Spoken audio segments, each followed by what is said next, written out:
Hi, I'm the foreseer, and about 5 years ago, I went from this to this.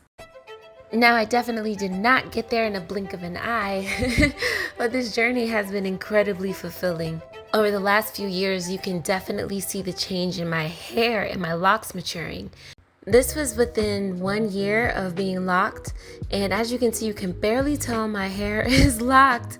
I had just trimmed the ends because it was growing out incredibly uneven, but you can see that my locks had not fully formed. They were barely even visible at this point. And so this is very recent, and you can clearly see each individual lock stands alone, which is a big difference from the video right before this. So I had washed my hair, put it in rollers. I flat ironed out the divots in the top of my hair, and then put it in pin curls. And so I'm just going through right now and taking out each of the pin curls that I had slept in. One of the other big differences that you'll notice between the previous video and this one is the length of my locks. My locks have surpassed the length my hair was before I locked my hair. So before I locked my hair was about 27 inches long, so over 2 feet, and now it is well over that.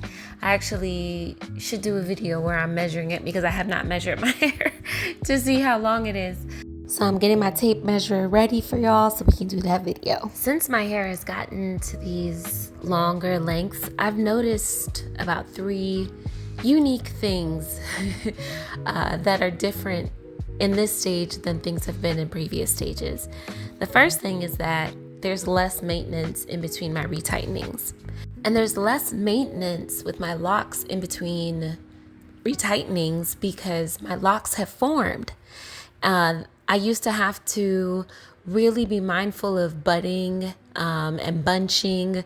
Because my locks are so small, budding and bunching, whether good or bad, could be difficult for me when it came to retightening. Because my locks are so small, even at the base, the hair has to be able to come through the root. If there's a lot of budding or bunching in my hair, then it's almost impossible to get the needle and the hair to pass through the root of my lock when I'm retightening. So I would have to go through and undo certain locks, redo them. I would have to remove some of the bunching and the budding in order to make sure that when retightening came around, I would be able to do it without any damage to my hair and to keep the integrity of my lock together. Another reason there's less maintenance at this length is before I used to have to band my hair when I would wash it. I only really did this within the first couple months of being locked. And whenever I felt my ends were being slippy, like they wanted to slip loose, that's not really a big problem having the type of hair that I have, because my type of hair wants to lock, like it wants to stay together. So I didn't really have many issues with a lot of slipping after the first 2 years.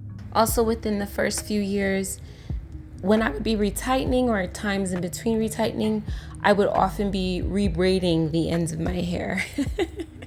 So sometimes after a wash, they might bunch up or they might shrink up on themselves. So I'd have to undo them and then rebraid the ends, or the locks might unravel at the ends. So I was going back in and rebraiding. As you can see from that first video I showed from my very early days being locked, the ends were almost completely loose. So that was something that was a bit of a, I wouldn't say a struggle, but something I had to keep my eyes on. Another thing that has changed is detangling my hair. I used to be able to just go from the root to ends just with my fingertips, bringing it all the way through. And that's not the case anymore. I have to take my time. So now when I'm detangling it, I detangle it very similarly, if not exactly the same as how I did when I was a loose natural. I would start at the ends of my hair and then I'd work my way up. But now I'm not just doing that with my fingertips. As you can see, I'm using a wide tooth comb.